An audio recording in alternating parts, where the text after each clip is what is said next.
BN Banswara news channel से सईद मिर्जा हिंदुस्तानी की report. महोदय, स्थगन प्रस्ताव पर बोलने का अवसर दिया। माननीय अध्यक्ष महोदय, आज नई सरकार बनी, राजस्थान का युवा सोचता है कि हमारे हित में अच्छा काम हो, भर्तियां निकले, लेकिन जिस तरीके से 25/12/2023 को जो लेटर आया और उस पत्र के तहत 5000 युवाओं, उनके परिवारों और ये युवा, इनका काम ये था कि केंद्र और राज्य की जो योजना है, इस योजना को उस गरीब तक पहुंचाना, जो गरीब शहर से दूर है, जिस गरीब परिवार में एजुकेशन नहीं है, उनको केंद्र और राज्य की योजनाओं को उस तक पहुंचाना, उनका उस तक लाभ पहुंचाना, ये उनका काम था। माननीय अध्यक्ष महोदय, इनको पिछली सरकार ने लगाया। अब इस सरकार ने अब क्या सोच के ये निर्णय लिया, हमारी समझ से बाहर है, लेकिन मैं आपके सामने इस राजनीतिक विचारधाराओं से परे हटके इन युवाओं की जो भावना है, इन युवाओं का जो दर्द है और इनको हटाने की वजह से उन गरीब परिवारों पे क्या असर पड़ने वाला है, जिन गरीब घर में जाके ये युवा बता रहा था कि ये आपकी योजना है, आप इसके पात्र हो और आप इसके तहत आवेदन करो, उन परिवारों पर क्या असर पड़ने वाला है, उसको लेके बात रखना चाहूँगा। माननीय अध्यक्ष महोदय, अब हटाने के पीछे कई तर्क हो सकते हैं, लेकिन हमें एक भी सही तर्क नहीं लग रहा है। पूर्व सरकार ने लगाया था, कुछ नेताओं ने यह स्टेटमेंट दिया कि कांग्रेस के कार्यकर्ता थे।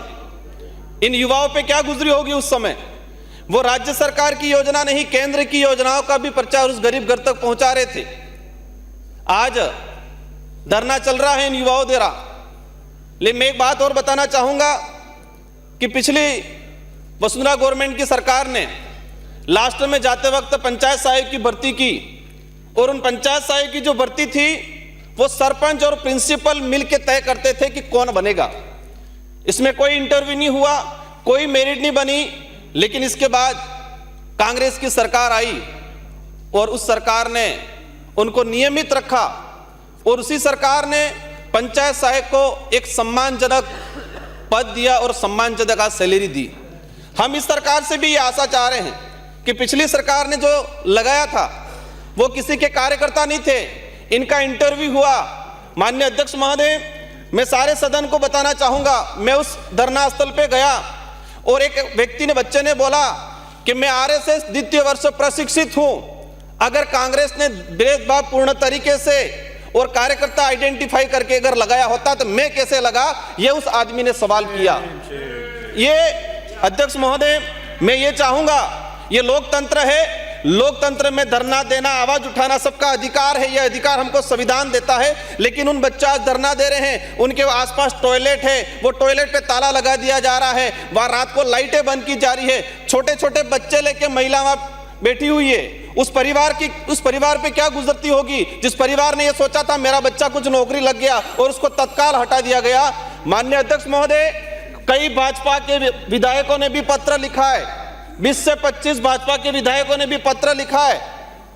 हम चाहेंगे माननीय सदस्य सहायकों, इन जो बैठ के बात करिए।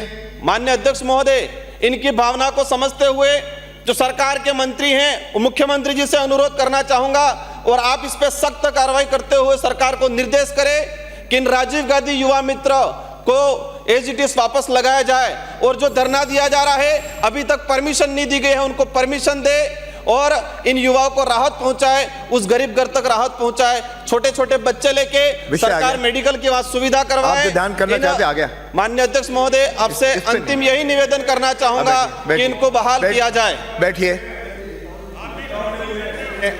ये एक बहुत ही संवेदनशील मामला है जिसमें 5000 राजीव गांधी युवा मित्र लगातार धरने पे बैठे हैं, आमरण अनशन कर रहे हैं, उनकी स्थिति बिगड़ रही है, हॉस्पिटल में भी एडमिट हो रहे हैं, उनके बिजली के कनेक्शन काटे जा रहे हैं, पानी के सप्लाई उनकी रोकी जा रही है, उनको बिस्तर नहीं दिए जा रहे हैं, पुलिस उन पे अत्याचार कर रही है। आप सरकार से जवाब तो दिलवाइए कि उनको वापस लेंगे, उनको वापस आप काम पे लीजिए, ये बहुत सीरियस मामला है। बैठिए। आपको मोदी जी, आपके नेता बोल रहे हैं। आप जवाब दिलवा दीजिए सरकार से अध्यक्ष जी। बांसवाड़ा न्यूज चैनल को सब्सक्राइब कर लाइक और शेयर भी करते रहें।